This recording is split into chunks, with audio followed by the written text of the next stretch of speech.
குழந்தைகளே, இன்று நாம் திருக்குறளின் 2வது குறளை பார்க்கப் போகிறோம்.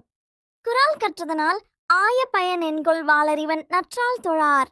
எனின் குறள் பொருள் நிறைய படித்தாலும் நல்ல அறிவுள்ளவர்களை மரியாதை செய்யவில்லை என்றால் அந்த கல்விக்கு என்ன பயன்? ஒரு கிராமத்துல ரவி என்ற சிறுவன் இருந்தான். அவன் நல்லா படிப்பான், ஆனா பெரியவர்களுக்கு மரியாதை காட்ட மாட்டான். ஒரு நாள் அவன் ஆசிரியரிடம் பதில் சொல்லும்போது மிகவும் அகம்பாவமாக பேசினான்.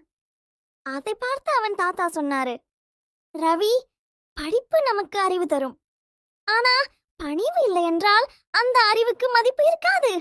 அதை கேட்ட ரவி தன் தவறை உணர்ந்தான். குழந்தைகளே, படிப்போடு சேர்ந்து பணிவும் மரியாதையும் இருந்தால்தான் நாம் உண்மையிலே நல்ல மனிதர்கள்.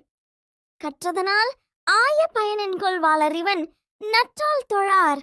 எனின் நாமும் அறிவோடு சேர்ந்து பணிவையும் கற்றுக்கொள்வோம். மீண்டும் சந்திப்போம். வணக்கம். டைனி டூன் ஸ்டோரீஸ் சப்ஸ்கிரைப் பண்ணுங்க.